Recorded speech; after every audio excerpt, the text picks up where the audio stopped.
శ్రీకాళహస్తి సమీపంలో ఎర్రచందనంతో వెళ్తున్న మహేంద్ర తీర వాహనాన్ని గురువారం అర్ధరాత్రి పట్టుకున్నారు.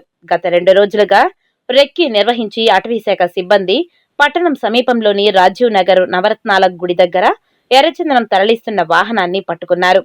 అందులో 17 ఎర్రచందనం దుంగలు ఉన్నట్టు గుర్తించారు. వీటి విలువ సుమారు 10 లక్షలు ఉంటుందని, వీటితో పాటు వాహనం కూడా ఉందని తెలిపారు.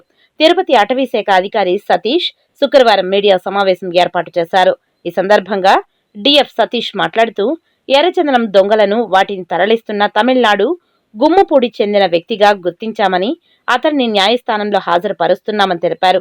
ఇవే కాకుండా సత్యవేడు ప్రాంతాలలో రెక్కి నిర్వహిస్తున్నామని, తలకోన ఏరియాలో 2 టీంలు ఏర్పడి కూంబింగ్ నిర్వహిస్తున్నట్లు తెలిపారు. ఎర్రచందనం అక్రమ రవాణాను అడ్డుకునేందుకు ప్రణాళిక రూపొందించామని తెలిపారు. అనుమానాస్పదంగా తిరుగుతున్నటువంటి మహీంద్రా జైలు వాహనాన్ని, అలాగే అందులో ఉన్నటువంటి 17 ఎర్రచందనం దుంగల్ని, అలాగే ఒకరిని అరెస్ట్ చేయడం జరిగింది. అతను గుమ్మడిపూడి ప్రాంతానికి చెందినవాడు, తమిళనాడు. ఇంకా దీంతో పాటు ఎస్కార్ట్ వెహికల్ గా వచ్చినటువంటి ఇంకొక వెహికల్ అది వాళ్ళు ఎస్కేప్ అవ్వడం జరిగింది. వాళ్ళ గురించి ఫర్దర్ గా ఎంక్వైరీ చేస్తున్నాము. ఇప్పుడు ఈ ముద్దాయిని కోర్టులో ప్రవేశపెడతాం. ఈ సీజ్ చేసినటువంటి ఈ ఎర్రచందనం దొంగల్ని సెంట్రల్ రెడ్ స్టాండర్డ్స్ డిపోకి తరలిస్తాము. అండ్ ఇవి ఎక్కడ జరిగాయి, ఫెల్లింగ్ ఏంటి అనేది కూడా వీటి గురించి తదుపరి విచారణలో తేలుస్తాం.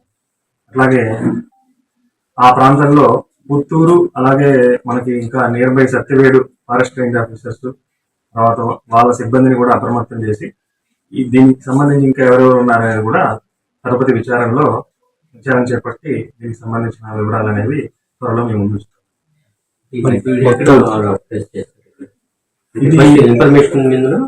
మనకి ఇన్ఫర్మేషనే ఒక 2 రోజుల నుంచి దీని గురించి వీళ్ళు వచ్చారని చెప్పేసి మా రేంజ్ ఆఫీసర్ కి ఇన్ఫర్మేషన్ ఉంది, లోకేష్ గారికి. అలాగే వాళ్ళ team Ramakrishna deputy range officer, ఇంకా మిగతా సిబ్బంది అందరూ కూడా అప్రమత్తంగా ఉండి వాళ్ళ కదలికల్ని గమనించి అది ఎక్కడి నుంచి వస్తుంది, ఏ ప్రాంతం వైపు వెళ్తుంది అనేది 2 సైడ్స్ జరిగింది.